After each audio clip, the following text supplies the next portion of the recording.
guys, welcome back to Life with Twinsies. I'm Jasmine. And I'm Charles. And tonight we're bringing you the review of Queen Sugar Season 2. This is Episode 4.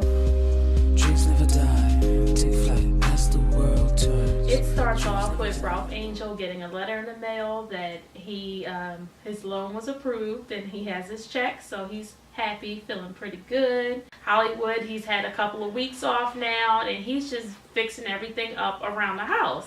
Well, you know, when you're around a house so long, you just get bored with that. So he wants to get out.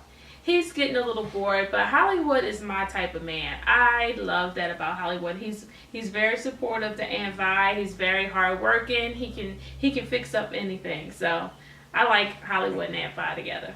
Charlie gives all the potential customers, the farmers, she's giving them a tour of the sugar mill and she's telling them about the new equipment they have and all the renovations that's going on. So that's looking pretty good, and like they're going to have that up faster than anticipated. Nova meets with her new boss, Mr. McDonald, and he lets her know that, you know, he likes what she writes about. However, he has seen a lot of companies go out of business, so he feels that they should focus on what's working in the community, and he wants to see her write about more positive pieces. And that's not Nova. Well, yeah, it's not, but at the... She wants to get to the heart of what's going on in the community. Not just all the positive. She wants to get everything. Yes. And from there, Charlie is on a hunt for her own place because if you remember, she moved out of the Love Shack because Aunt Vi and Hollywood couldn't stop getting it in. Yeah, they were just knocking the paint off the walls. Yeah, so she felt like it was time to get her own place. So she's out shopping around, looking at these luxury houses, and wow. Remy is like, wow, this is not necessary. You know, you're trying to get the farmers and the community on board. You want to make people think that you're really into the sugar mill and giving back to the community. So, you know, it's probably best if you live among the people that you want to do business with. True. They find out that the crops have been contaminated with something called white flies. I think that's a setup.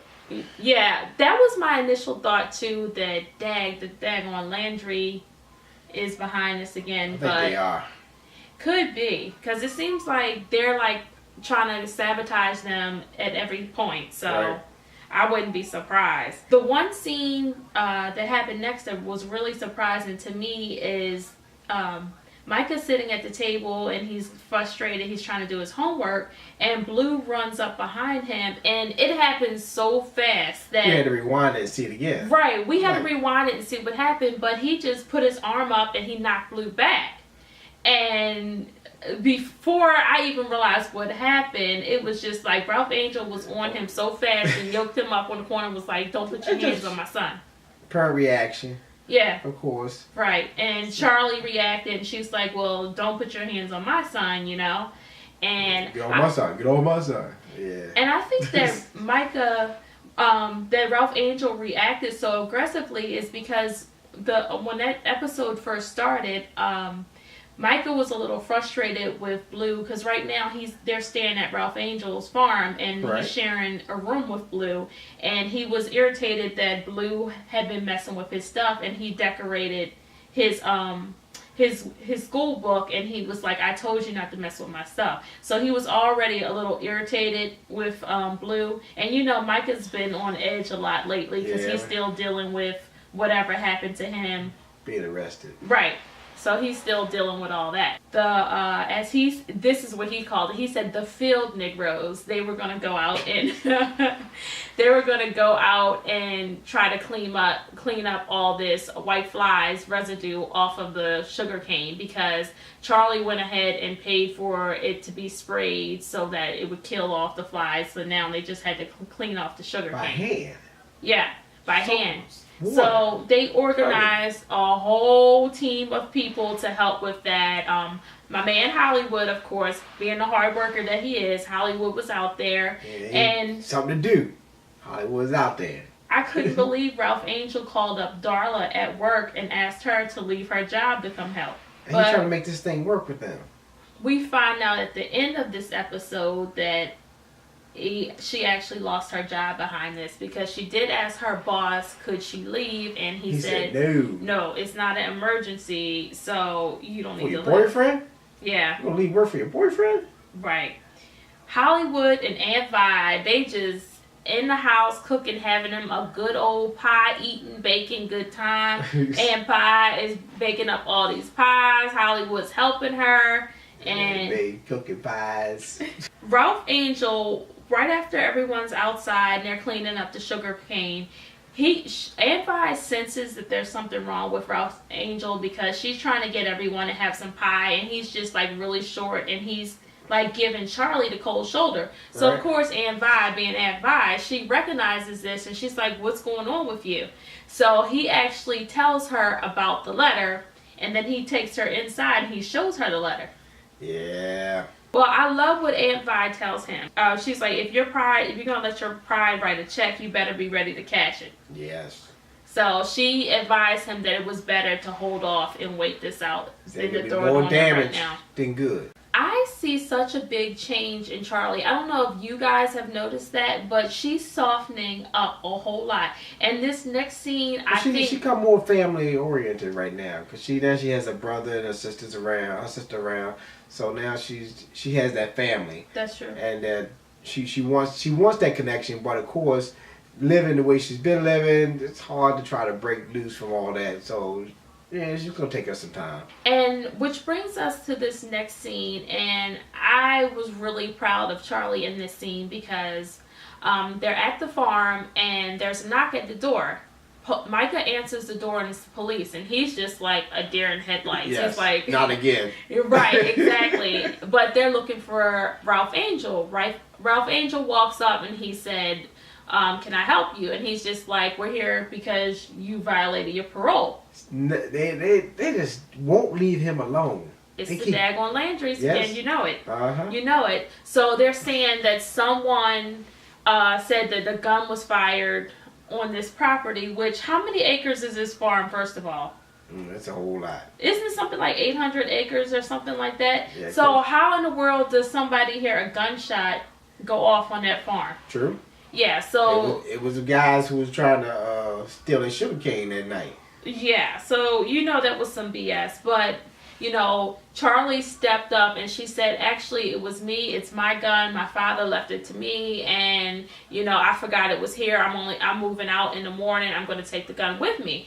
And she really diffused that whole situation because she used her charm to smooth over the officers. Correct. And I don't know how you guys make it out here, and you know, I'm not used to this, and I'm scared of snakes and rats. But she really, you know, and she let Ralph Angel know after they left, you know, whatever you feel about me, at the end of the day, I'm always going to have your back.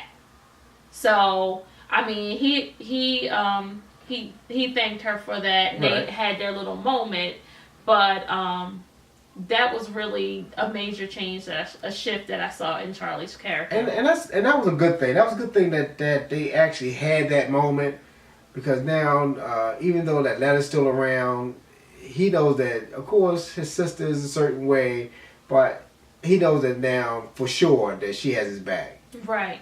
Because right. that could have been an ugly situation for him. Absolutely. And from there, Ralph Angel, he goes back to Micah and he apologized to Micah. He said, you know, I'm sorry for putting my hands on you.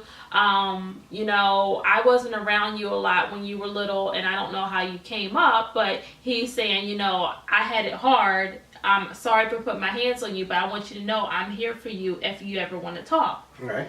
And one of the things that happened during this episode is right after the scene where Micah had put his hands on Blue and, you know, Ralph Angel yoked him up, Charlie and Ralph Angel have this moment outside where they talk about what's going on, and Charlie's trying to, you know, she's like, hey, you know, Micah's still dealing with whatever happened. I would think you would understand. And he said, well, don't compare his being in jail for a couple of hours to the 4 years I did. We can't relate. And Ralph Angel, he tells her, you know, Micah is soft. You and Davis messed him up, and it's your fault that he's soft. Which is so crazy to me because who's more softer than Blue and who is more baby? I mean, I understand that he's a child. Blue's a child. He is a child, but Ralph Angel babies him so much. Well, he protects his son. Yeah, he is. He does protect himself, but to me, you gotta realize that he was out of his life for 4 years because he was in prison. Right. His dad was around there with Aunt Vi taking care of Blue. That's true. So he missed all them years. So now he's trying to catch up. He's trying to make sure that Blue knows that okay, I'm here. I'm gonna protect you. I'm here for you. And I'm not going anywhere. Right. But he's overcompensating for the years that he missed. Okay. So, like I said, he's making him soft, just like Micah. Micah got a different problem. Micah was soft because he had too much money and he don't know enough about hard work or living rough. So.